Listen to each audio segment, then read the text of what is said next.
እኔ አንድ በ2008 አካባቢ ላይ በኦሮሚያ የቄሮ ትግል በተጧጧፈ ጊዜ አንድ የኢህአዴግ ባለስልጣን የሆኑትን ሰው ተገናኝቼ ነበርና እንደዚህ ስለ ሰላም ጉዳይ ነው ምንነጋገረው ይቀርብ ነበርና እኔ አንድ የመሰለኝን ጉዳይ ነገርኩት እንዲህ ቢሆንስ የሚለው ነገር ነውና ያ ሰው የህወሓት ከፍተኛ አመራር ናቸውና አሁን አንተ ኢህአዴግ ከስልጣን ቢወድቅ ይሄ ሀገር የሚሆን ይመስልሃል ወይ ነው ያሉ ብዙም ተዳፍሬ መናገር አልፈለኩም አይ ሀገር መቀጠል አለበት የሚል ነገር ሳነሳ ከ80 በላይ ሃይማኖት ያላት ሀገር እንደ አሸን የፈላ ሃይማኖት ባለችበት ሀገር ሰላም አይሆን ታይዋለ ብሎ ያሉኝ ዛሬ ነው የተናገርኩት ክቡር ጠቅላይ ሚኒስትር ምንድነው የሚባለው በአባው ተረት ማወቅ እናውቃለን ብንናገር እናልቃለን የሚል ነገር ስላለ ብዙ ችግሮች አሉ ስለዚህ ለውጡ ከሆነ ለውጡን የገጠመው ችግርና ፈተናው ለውጡን በማይፈልጉ እና ለውጡ የመጣባቸው ኃይሎች እናም በለውጡ ውስጥ የተሰገሰጉ የለውጥ ሰዎች በሚመስሉ ኃይሎች ነው ሰላማችን ያጣ ነው በጣም ይሄንን ስናገር እጅግ በጣም በዚች ባለፈው ካጫሉ ህልፈተ ህይወት በኋላ እንኳን እንደ ፖለቲካ አመራርም እንደ ኦሮሞነቴም ብዙ መረጃዎችን ስቀበል ስለነበረ ምናልባት መንግስትና የብልጽግና ፓርቲ አመራሮች የሚያዩት ወደ ውጭ ብቻ ሊሆን ይችላል ችግሩን እያመጡ ያሉት ችግሩን ያመጡት ወደ ውጭ ያሉት ሰዎችን ብቻም አይደለም እቤት ውስጥም ብዙ ችግሮች እንደ አንድ ኢትዮጵያዊ እንደ አንድ ፖለቲከኛም እንደ አንድ ኦሮሞም አይቻሉ የውጭው ችግር አላማዬ ነው ብሎ ሁከትና ብጥብጡ ትርፍ ለማግኘት የሚሰራ የታወቀ በመንግስትም በህዝብም የታወቀ የኢትዮጵያ ህዝብም ያወቀ ጉዳይ ነው ስልጣን ስላጣ ስልጣን ከጁ ስለወጣ ኢትዮጵያ እኔ ካልመራኋት ሀገራቶንም ብዙ ሃይማኖቶች አሉ ብዙ ልዩነቶች አሉ ያንን ልዩነት ተጠቅመን እንቀውጣለን በጠብጣለን የሚል ነገር እናውቃለን በፊትም እሱ ነው የሆነ ያለው ነገር ግን ለውጡን ኃላፊነት ወስዶ ለውጡን እናሻግራለን ኢትዮጵያን ህዝብ እናሻግራለን ብሎ ደግሞ ከናንተ ጎን ደግሞ የቆመ መስሎ ደግሞ ችግሩ እንኳን ከበረደ በኋላ በዚህ በአዲስ አበባ ዙሪያና አዲስ አበባ ውስጥ ለምን ተኛችሁ ቄሮ የሚሉ አመራሮች እናውቃለን ክቡር ጠቅላይ ሚኒስትር ለምን ተኛችሁ ቄሮዎች የሚል የፖሊስ ኃይል የጸጥታ ኃይሎችን እኛ እንኳን ብዙ መረጃ የሌለን ጉስን መረጃ ያለን ሰዎች እናውቃለን ስለዚህ ሰላማችን ያጣነው ኮር ጥያቄውና ሴንሲቲቭ ኤሪያው ለውጡ በመጣባቸውና ለውጡን የመጣላቸውና በሚያስቀጥሉት ኃይሎች ውስጥ ነው የኢትዮጵያ ህዝብ ሰላም ያጣው ስለዚህ እኛ እዚህ የተሰበሰብን የኢትዮጵያ ፖለቲካ ፓርቲዎች እውነት ነው ሀገር ወክለናል ብለን ብዙ አመት ለፍተናል የወከልናቸው ህዝብ አሉ ብለን እናስባለን ግን በሰላም ጉዳይ ሰላም እንዲመጣ ብዙ የሰራን አይመስልም ወይ ዝም ብለናል ወይ ደግሞ እኛ ምን ፈልጋለን ማለት ነው ያንን ወከትና ብጥብጥ በአቋራጭ ስልጣን የመያዝ አባዜ እኔ ለመጨረሻ ጊዜ ይቆማል ብዬ ያስቤ ነበር በጣም ነው የምናዝነው ለተከሰተው ስለዚህ መንግስት እንደ መንግስት ላሳጥርና ብዙ የሚያናግሩን ነገሮች አሉ የኦሮሞ ተረት ሁንደን ዱበተኒ ዱግደን ዱንገተኒ ይባላልና መንግስት መንቃት አለበት መንግስትን ስንወቅስ ነበረ እውነተኛ ወቀሳ ነበረ ህዝቡ ሲወቅስ ነበረ ያስታውሱታል ክቡር ጠቅላይ ሚኒስትር 2 አመት በሙሉ መንግስት ተኝቷል የለም እንደ እስከ መባል ደረጃ ደርሷል ያስታውሱታል እናስታውሳለን ህዝባችን ትክክል ነበረ የሚመጣውን አይቷል ማለት ነው። እኛም ጮኸናል። ለምንድነው ምርጫ በሌለበት ሰዓት በኦሮሚያ ውስጥ በበጋ ወራት አዋራ ተነስቶ ሀገር በማይታይበት ሁኔታ ሲቀወጥ የነበረው? የምርጫ ካምፔን የለም፣ የምርጫ ጊዜ ቀጠሮ የለም፣ ምንም ነገር የለም። እኛ ጥግ ይዘን ምንድነው የሆነ ያለው ብለን እኮ ጥግ ይዘን ፈርተናል። ፈርቷል እኮ ህዝብ ስጋት ውስጥ እያለ መንግስት አለኝ ብሎ እኮ ነው። የለውጡ መንግስት እኮ መንግስት ነው። ህዝቡ እውቅና ሰጥቶታል። በየአመቱ ሰኔ በመጣ ቁጥር ለምንድነው የምንቀብረው? ለምንድነው የምናለቅሰው? ሰኔ 16 በርሶ ላይና በጓደኞቹ ላይ ተጀመረ። በአማራ ክልል ላይ ሁለተኛው ሰኔ፣ ሶስተኛ ሰኔ በምንወደው ሃጫሉ ሁንዴሳ። ይሄ የኢትዮጵያ ህዝብ ያውቀዋል። ህዝቡ አውቆታል፣ እኛም እናውቀዋለን። ስለዚህ እኔ በዚህ ጉዳይ ላይ ማሳሰብ የሚፈልገው እኛም እንደ ሀገር እቺ ሀገር እንድትቀጥል ከፈለግን የጋራ ሀገራችን እንድትሆን ከፈለግን እኛም ለሰላም ዋጋ እንክፈል። ለሰላም እንሞት። እኛ ማንም ይሞታል። ለሰላም እንቁም፣ ዘብ እንቁም። መንግስት ቅድም ያልኩት ነገር ወደ ውጭ ብቻ ሳይሆን ደግሞ ብብቱ ውስጥ አለ። አሁን እውነት ለመናገር ነው ወይ አቅማችን ውስን ስለሆነ ነው ወይ የሚሰማን ስለሌለ ነው። በተለይም በኦሮሚያ ክልል ውስጥ በታችኛው አመራር ደረጃ ከቀበሌ አመራር የወረዳ አመራር እውነት ነው የሚናገረው። ይሄ በሚዲያ የሚተላለፍ ከሆነ ህዝቡ ይሰማል። ህዝቡ ተቸግሯል። መንግስትና ሌላው አካል መለየት አቅቶታል። በአንድነት ነው የሚሰሩት፣ የተሳሰሩ ናቸው። ትላንትና 27 ዓመት ሲዘርፍ የነበረ አመራር እየበጠበጠ ነው ያለው። ኦፊሻሊ እየበጠበጠ ነው ያለው። ሲረጋጋ ምን እንደሚሆን ስለሚያቅ ነው። ይሄም የህወሓትም ችግር እኮ ይሄ ነው። አገር ከተረጋጋች፣ አገር ሰላም ከሆነ፣ መንግስት ፋታ ካገኘ ምን እንደሚመጣ ይታወቃል። የህግ ተጠያቂነት ነው የሚመጣው። ከህግ ተጠያቂነት ነው ማንም አይድንም። እርሶም ብለዋል፣ እኛም ይህንን ሐሳቡን እንደግፋለን። ስለዚህ የኢትዮጵያ ህዝብ ሰላም ይፈልጋል። የኢትዮጵያ ህዝብ ለውጥ ይፈልጋል። የፈለገው ለውጥ ነው የመጣው። ልጁን ገብሯል፣ ደሙን አፍሷል፣ አሮጊት ሽማግሌ ሞቷል። ይሄ የልጆቻችን ዋጋ በከንቱ ማንም እንደፈለገ መጫወቻ እንዳይሆን መንግስት መጠናከር አለበት። የህግ የበላይነት መከበር አለበት። የዜጎች ደህንነት ከምንም በላይ መጠበቅ አለበት። አመሰግናለሁ። ፓርቲው ወይም ደግሞ በእግዚአብሔር ስጦታም ሊሆን ይችላል። አንድ ሰው ነው። ለዚህ ብለን ወጣቱንም አዛውንቱንም አሮጊቱንም ንብረትን ማውደም የለብንም። ሰላም ሲኖር ነው አገራችን ውስጥ እንደዚህ አይነት ግድብን መገደብ የምንችለው። በግድቡም መጠቀም የምንችለው ሰላም ሲኖር ብቻ ነው። ሰላም ከሌለ ወዲያ ወዲህ ሮጦ ህዝብን አውኮ ወጣቱንም አሮጊቱንም አውኮ አገር አቃጥሎ የሚመጣ ወንበር የትኛው ወንበር ላይ ለመቀመጥ እንደሆነ አይገባኝም። አገር ከተቃጠለ በኋላ አገር ከወደመ በኋላ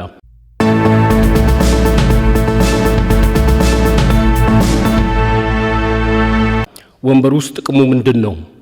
ከህዝብ ጋር እስካልሆነ ድረስ ህዝብ እስከሌለን ድረስ አብሮን የሚሄድ ንብረትና ሀብት እስከሌለ ድረስ ወንበር ውስጥ ቢገኝ ምን ይጠቅማል? ስለዚህ በሰላም ጉዳይ ላይ ሁሉም እጅ ለእጅ ተያይዞ መነሳት አለበት። ሁሉም ለሰላም መዘመር አለበት። በሰላም ሁሉም ነገር ሊመጣ ይችላልና እቺ ሀገር ደግሞ ልክ እንደ ሌሎች አንዳንድ ሀገር አፍሪካ ሀገሮች ሁልጊዜ ወንበር የሚቀያየረው በጥይት መሆን የለበትም። የኔም ሆነ የፓርቲ እምነት ይሄ ነው። በሰላም ነው መቀያየር መቻል ያለበትና መሄድም ያለበት። ብዙ ቦታ ለማየት ሞክሬያለሁ። ካየኋቸው የሀገራችን አንዳንድ ክፍሎች እኔ በቅሬታ ማነሳው ቀደም ሲል 27 ዓመት ሲያስተዳድር የነበረው ፓርቲ ዛሬም እኔ ካላስተዳደርኩ አገሯን አቃጥላለሁ፣ አገሯን አጠፋለሁ፣ ህዝቡን አወድማለሁ ብሎ መነሳቱ ምን ለማስተዳደር እንደተፈለገ ድንጋዩን ነው እንጨቱን ነው ወይስ ዛፉን ነው ለማስተዳደር የተፈለገው ህዝቡ እስከ ወደመ ድረስ? ስለዚህ እኔ በሰላም ጉዳይ ላይ ሁሉም ፓርቲ፣ ሁሉም ህዝብ፣ አሮጊት፣ አዛውንት፣ ወጣት ሳይቀር ስለ ሰላም መዘመር መቻል አለበት። ዛሬ ወጥተን መግባት የምንችለው ሰላም በአገራችን ሲኖር ነው። ዛሬ እኔ ባሌ ደርሼ መምጣት የምችለው ሰላም ካለ ነው። ኢሉባቡር ደርሼ መምጣት የምችለው ሰላም ካለ ነው። ይሄ ከሌለ የህዝብ መቆራረጥም ይመጣል። ህዝብ ወጥቶ ወደ ራቅ ብሎ ዘመዶቹን መጠየቅ የማይችል ከሆነ አገር ሊሆን አይችልም፣ መንደር ነው የሚሆነው። ስለዚህ ሁላችንም ስለ ሰላም መዘመር መቻል አለብን ለማለት ነው። በጣም አመሰግናለሁ።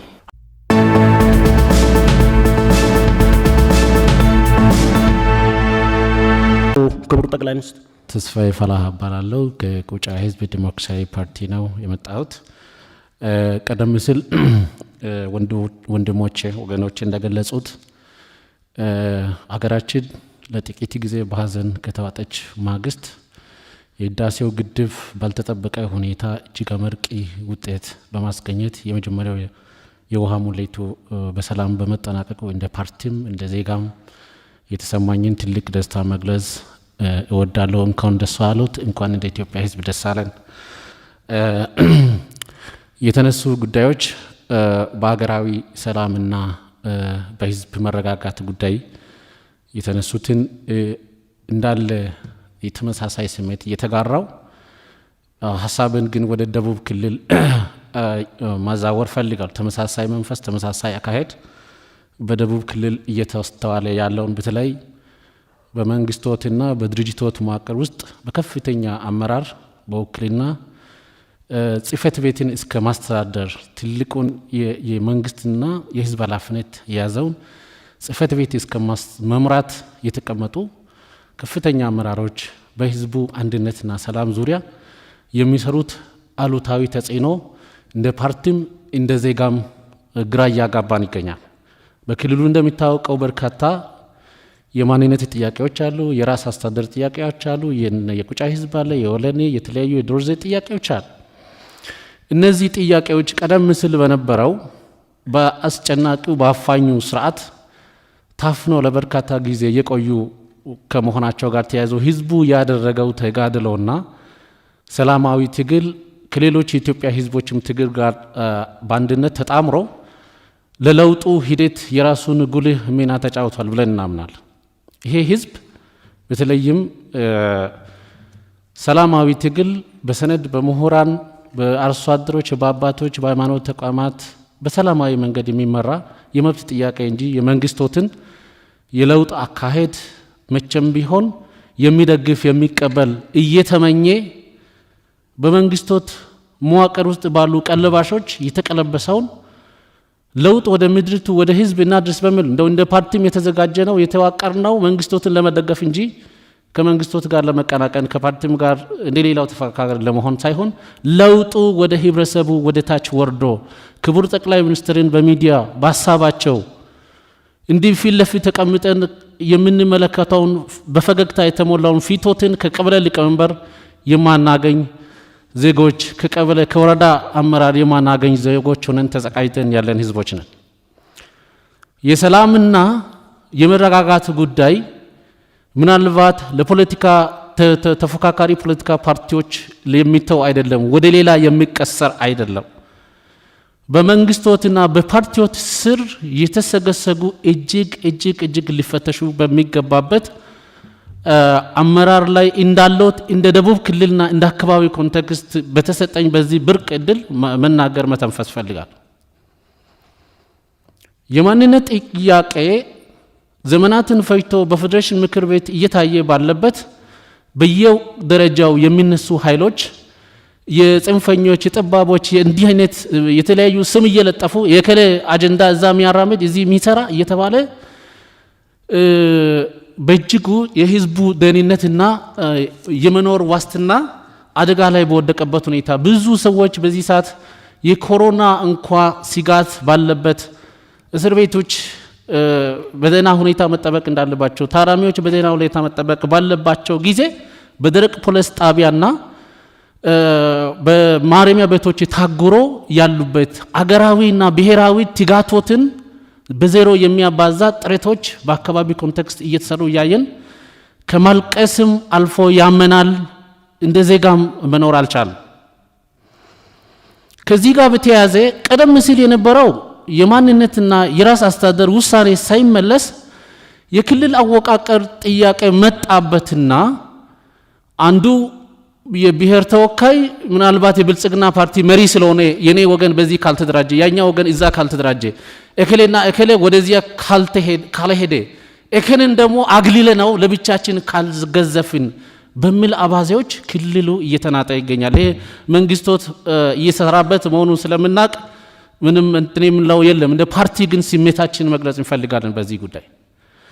ስለዚህ ክቡር ጠቅላይ ሚኒስትር እባክዎትን ለውጡን ተጠምተናል፣ እኛ በጋራ መስራት እንፈልጋለን። እኛ በማንም በመንግስት አመራርም ሆነ በድርጅቶ ወይ በመንግስቶ ላይ ልዩ ተጽዕኖ ለመፍጠር ሳይሆን በአጋርነት ትክክለኛ ለውጥ ወደ መሬት ወርዶ ያንን እያጣጣምን እንደ ዜጋ በጋራ የምንኖርባትን አገር ተጠምተናል፣ ናፍቀናል።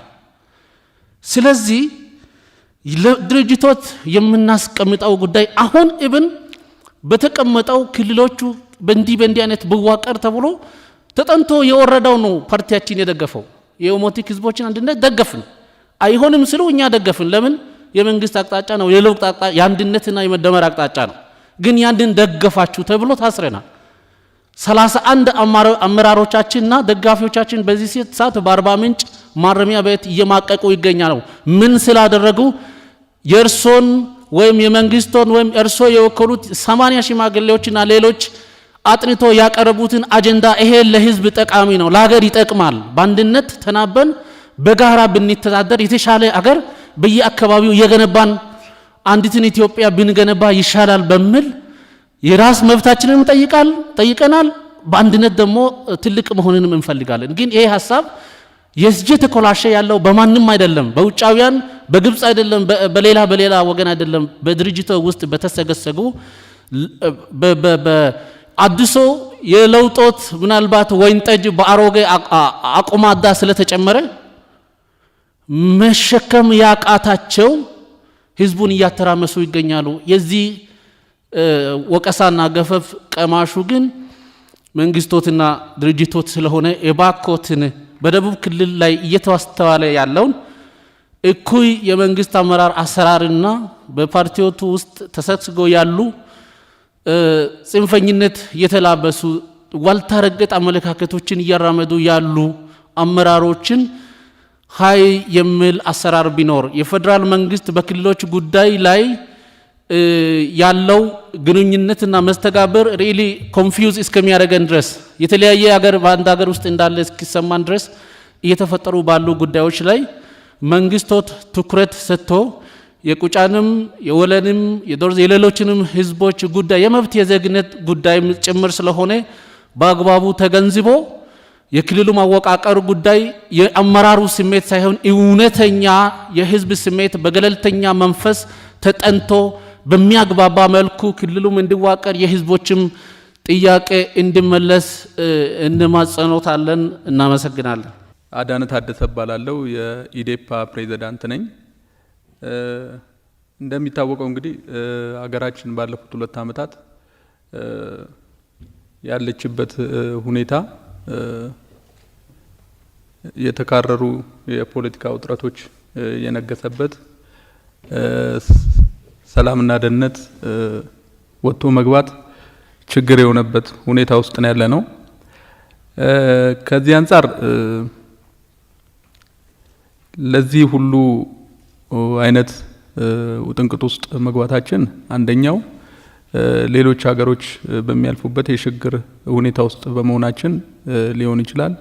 በሌላ በኩል ደግሞ የሀገራችን የፖለቲካ ኃይሎች የፖለቲካ ባህል ልምድ ማጣት፣ ተነጋግሮ ተቀራርቦ በሀሳብ ጉዳይ በድርድር በሰጥቶ መቀበል ችግሮችን የመፍታት የፖለቲካ ባህል ልምድ በማጣታችን ሊሆን ይችላል። ይሄን ካልኩ በኋላ እንግዲህ ቅድም ከመነሻዎት ደፋርም ካለ ታሰረብኝ ቢሮ ተዘጋብኝ ብሎ የሚጠይቅ ካለ ይጠይቅ ብለዋል። እንግዲህ ደፋር ስለሆንኩ ብቻ ሳይሆን የነገም የከነጎዲያም የአገሬ ሁኔታ ያሳስበኛል ብዬ ስለምፈራም ጭምር በወቅታዊ ጉዳይ ጋር ተያይዞ በፓርቲያችን ላይ የደረሰውን ችግር መናገር እፈልጋለሁ። በመጀመሪያ አንድ ግልጽ የሆነ አቋም አራምጄ መሄድ እፈልጋለሁ። ባለፉት 20 ዓመታት ፓርቲያችን በሰላማዊ ትግል ዙሪያ ምንም የማያወላውል አቋም ነው ያለው፣ ጽኑ አቋም ነው ያለው። የሰላማዊ ትግልን ስናራምድ የቆየ ነው ለቤተ መንግስት ስለቀረብን ወይም ከቤተ መንግስት ስለራቅን ብለን አይደለም። የሰላማዊ ትግል የምናራምደው ፓርላማ ወንበር ስላለን ስለሌለን ብለን አይደለም። ይሄንን ምለው ኢህአዴግ 100% ማሸንፎ በሰላማዊ ትግል ላይ ያለንን አቋም ሳንቀይር እዚህ ስለደረስን ነው። ስለዚህ ሰላማዊ ትግል በሰላማዊ ትግል ዙሪያ የማያወላውል አቋም አለን። በውህከት በብጥብጥ በአመጽ ዲሞክራሲያዊ ስርዓት ይገነባል ብለን አናምን። ይቺ ሀገር ዘላቂ የሆነ ዲሞክራሲያዊ ሽግግር ማድረግ ካለባት አንድ አማራጭ ብቻ ነው ያለው ብለን ስለምናምን ነው። ድርድር፣ ውይይት፣ ሀሳብ ብቻ ነው ወደ ስልጣን ላይ ያበቃ ይችላል ብለን ምናምን። ስለዚህ ከዚህ አንፃር ይሄንን አቋም ስናራምድ የቆየ ነው ለሰላም ካለን ጽኑ አቋም የተነሳ ነው።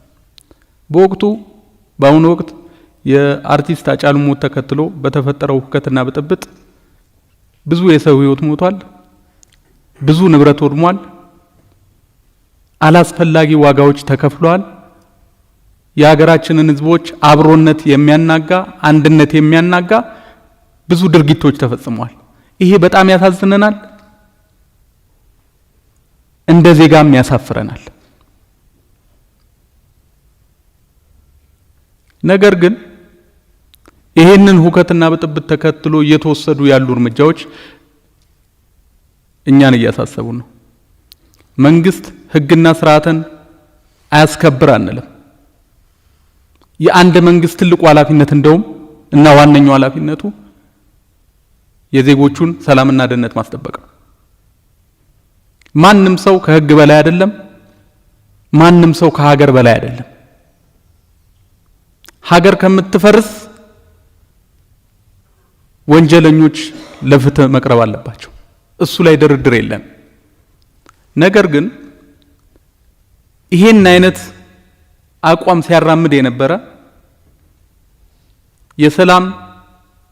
የሰላማዊ ትግል ለሰላማዊ ትግል ሲል ዋጋ ሲከፍል የነበረ ፓርቲ ከዚህ ሁከትና ብጥብጥ ጋር ያይዞ ድንጋይ አስወርውረሃል፣ ገንዘብ ረድተሃል፣ አደራጅተሃል ተብሎ ያለምንም ተጨባጭ መረጃ የፓርቲን አመራር ማሰር ፍጹም ተገቢ ነው ብለን አናምን። ይሄን የምንለው አሁንም ማንም ሰው ከህግ በላይ ሆኖ አይታሰር አይደለም። ግን እርሶ የመጀመሪያ አስታውሳለሁ ንግግሮት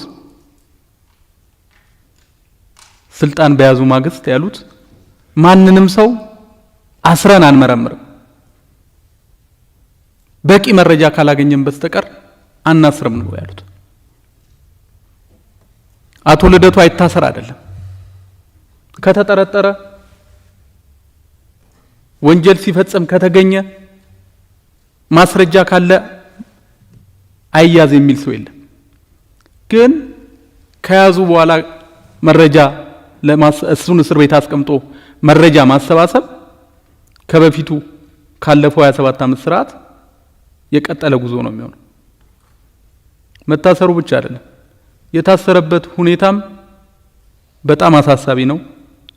ለህይወቱ አስጊ ሁኔታ ውስጥ ነው። በእስር ቤት ውስጥ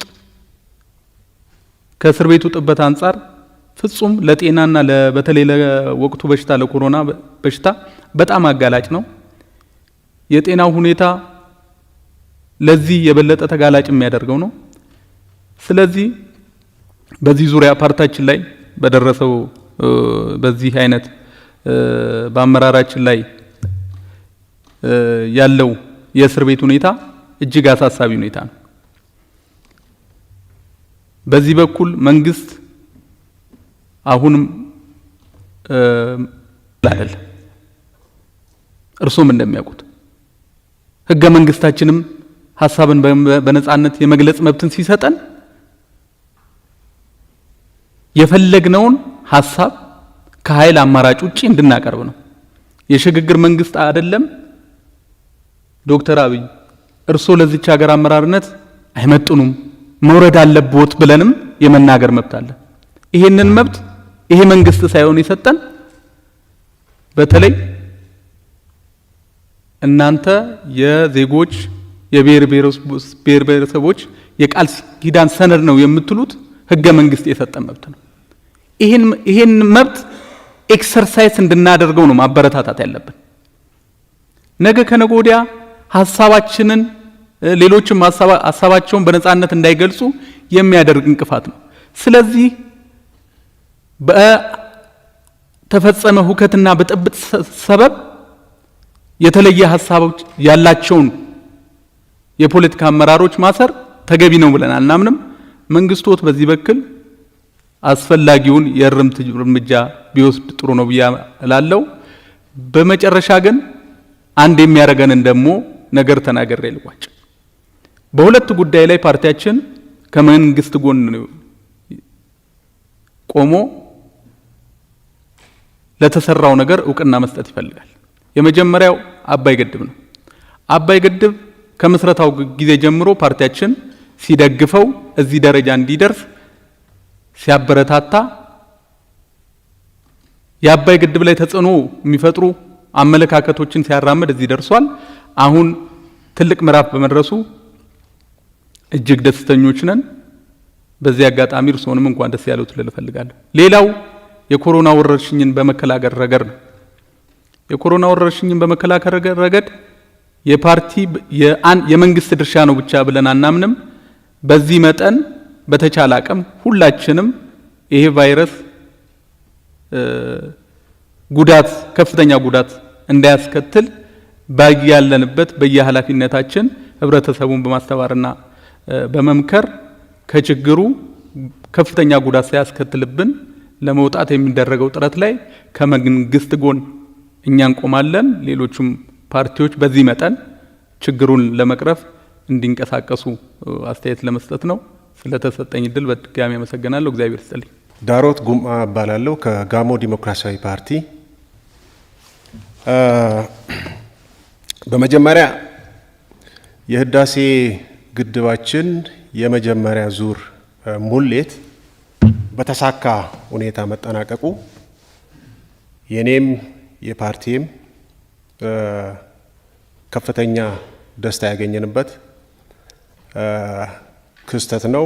ያንን ያው እንኳን ደስ ያለን አጠቃላይ ኢትዮጵያውያንም ሁላችንም እንኳን ደስ ያለን የሚል ነገር ለማለት ፈልጋለሁ። ከዛ በኋላ የህዳሴ ግድብ ኮሮናን መከላከልና የህግ የበላይነትን አንድ የሚያደርጉ ነገሮች አሉ። ነጣጥለን ከማየት ይልቅ አሁን በምንነጋገርበት አጀንዳ እንደ ሳብ አጀንዳ እንደ መቅረባቸው መጠን አንድ አርገን ነው እኛ የምናየው። አንድ አርገን እንዴት እናያለን ስንል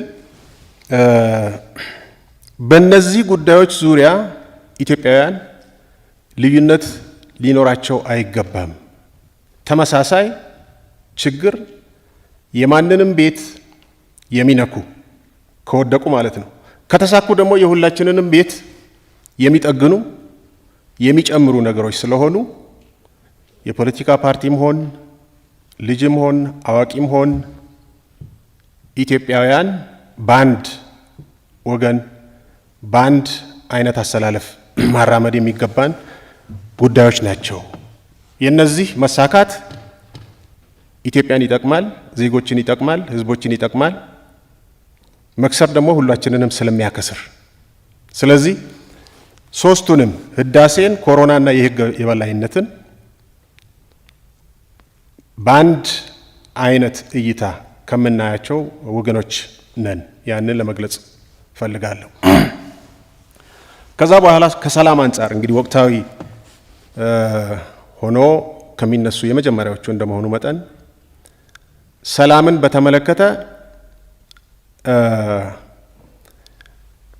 ሰላምን እንፈልገዋለን። ሰላምን የሚጠላ የለም። ምናልባት በሰላም መታጣት ሊያተርፍ የሚችል አካል ካለ እንዲህ አይነት ነገር ሊኖር ይችላል። ሰላምን ማደፍረስ ሊኖር ይችላል። በዓለም ላይም አለ፣ በሀገራችንም አለ። ነገር ግን ሰላምን ማጣት የራስን ፍላጎት ብቻ ሳይሆን አጠቃላይ አገራዊና ህዝባዊ ጉዳዮችን ቅድሚያ ስንሰጥ አክሳሪ ነገር በመሆኑ ሰላምን እንመኛለን፣ እንፈልገዋለን። ነገር ግን መመኘታችን ብቻ ያው ሰላምን አያሰፍንም። ሰላምን ሁላችንም እየተመኘን እያልን እያወራንም ሰላም ሲታጣና ጠፍቶ በተለይ ባለፉት ጥቂት ቀናት ወይም 2 ሳምንት ምናምን አካባቢ ከተከሰተው የአርቲስት ሃጫሉ ሞት በኋላ እጅግ አሳዛኝ አሳፋሪም ጭምር የሆኑ ነገሮች ተከስተው አይተናል። የእነዚህ ምክንያቶች ምንድናቸው ምናልባት የሚለውን እኔ መመልከት ያለብን ይመስለኛል። በግርድፉ ጥቅል ጥቅል አድርገን ስንመለከት አንደኛው የህግ የበላይነትን ከማስከበር እንደዚሁም ዲሞክራሲ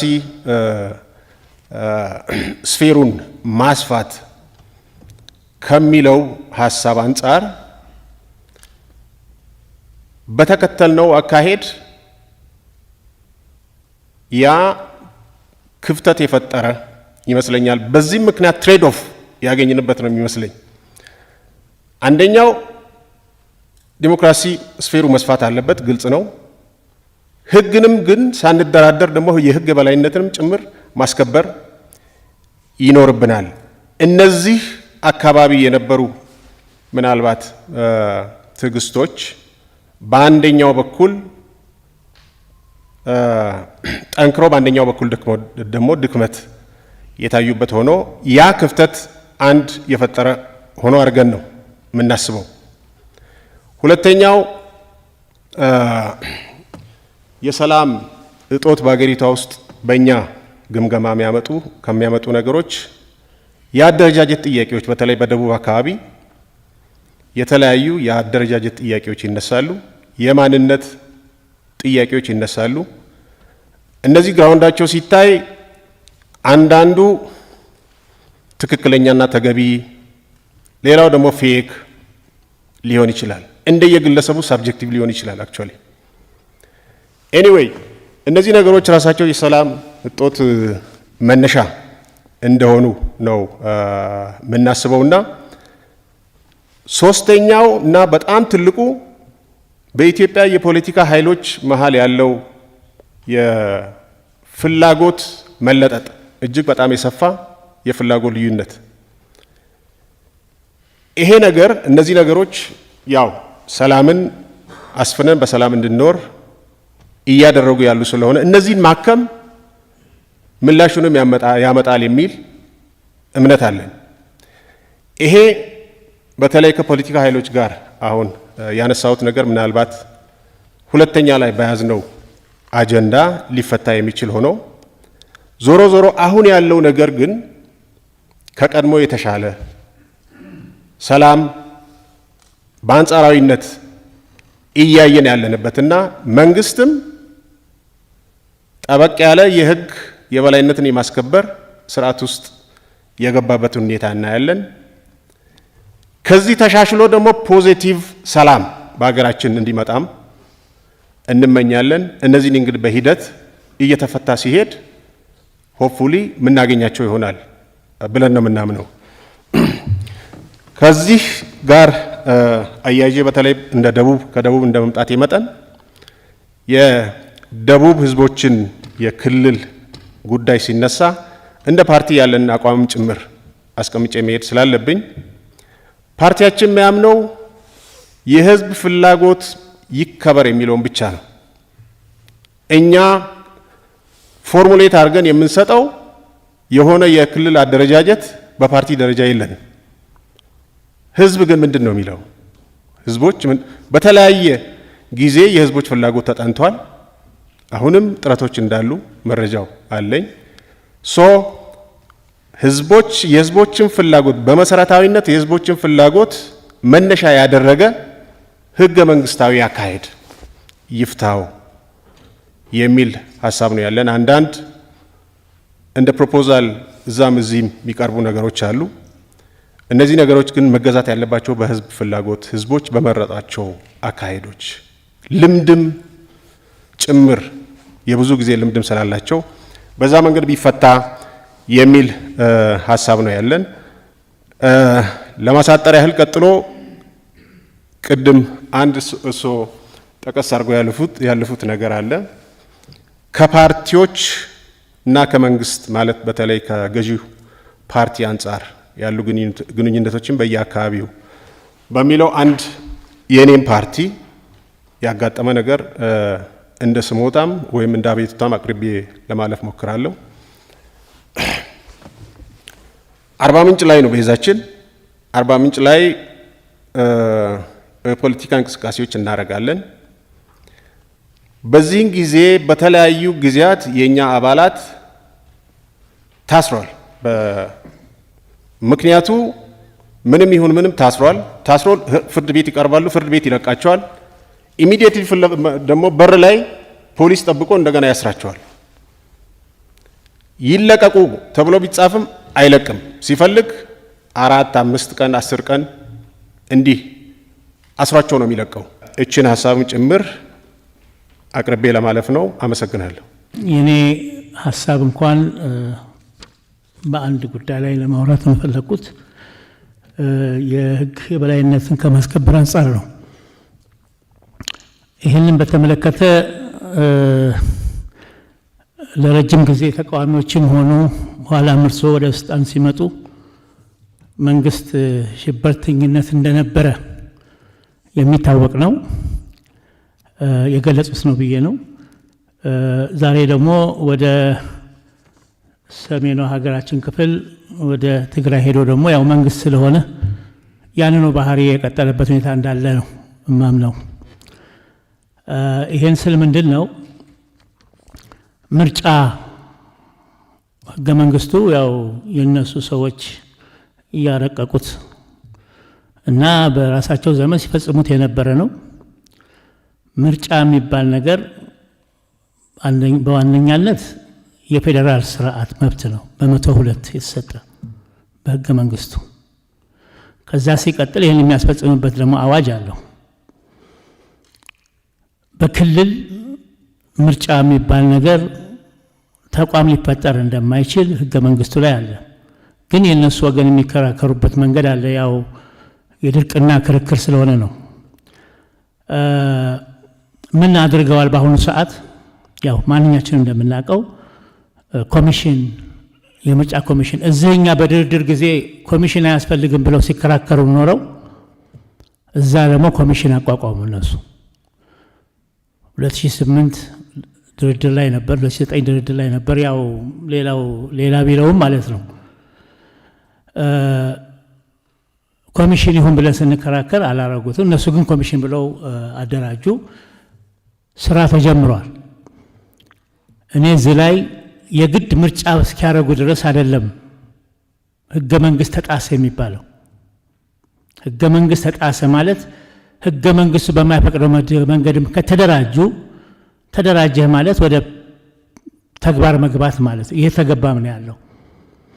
ስለዚህ እኔ ምርጫ ከማድረግ አጠቃላይ ግብ ብቻ ላየው የፌዴራል መንግስቱን ህግ የማስከበር አቅም የመፈተሽ ወይም ደግሞ የመገዳደር አድርጌ ነው የምወስደው። ምክንያቱም ህግ ማስከበር ኃላፊነት አለበት። በአንቀጽ ህገ መንግስቱ አንቀጽ 62 የፌዴሬሽን ምክር ቤት ስልጣንና ተግባር ላይ አንቀጽ 9 የሚለው ነገር አለ። የሚለው ምንድነው? ህገ መንግስት ተጥሷል ብሎ ሲያምን የፌዴሬሽን ምክር ቤቱ መንግስት ጣልቃ እንዲገባ ይደረጋል ነው የሚለው። ስለዚህ ፌዴራል መንግስቱ አሁን በእርግጥ እኔ የማደንቀው ነገር አለ። ዊ አር ላኪ ካይንድ እና ፕራግማቲስት የሆነ ሊደርሺፕ ስላለን ደስ ይለን ይገባል። ፔሽንስም አለው ይገባኛል። ፔሽንስ ለምን እንደሚያገለግል እንደ ፖለቲከኛ ይረዳኛል። ነገር ግን አልተጣሰም ብለን አስበን ከሆነ ተሳስተናል ነው። እርስዎ ከዋልታ ጋር ባደረጉት የትግርኛ ቃለ ምልልስ ላይ በቀጥታ ያለ አስተርጓሚ በቀጥታ ያዳመጥኩትም ስለሆነ አንዳንድ ነገሮች እዛ ላይም ሲብጠለጠሉ ነበር በእነሱ ወገን እስካልተረዱት ድረስ ፖለቲካ መሆኑን እስካልተረዱት ድረስ ማለት ነው። ስለዚህ ምርጫ ነው እየታሰበ ነው ያለው። ምን አስተማኝነት አለው ብለንም ማሰብ አለብን። በሀገራችን በኦሮሚያም አካባቢ ሆን በሌሎችም ተመሳሳይ ነገሮች ችግሮች አሉ። አንዳንድ አፕራይዚንግ ይታያል። ስለዚህ እንደዚህ አይነቱ እንቅስቃሴ በአንድ ሀገር ውስጥ ሆነን በአንድ ህገ መንግስት የምንተዳደር ሆነን እንደዚህ አይነቱ እንቅስቃሴ ምን አስተማኝነት እንዳለው ማሰብ እንዳለብን ነው። በሌላ በኩል ሽብርተኛ መንግስት ነበር በፌዴራል አሁን ሽብርተኛ ሆኖ ነው ሄደው ብሎ የሚናገሩ አሉ። ይህንን ሀሳብ በተወሰነ ደረጃ አስማማለሁ።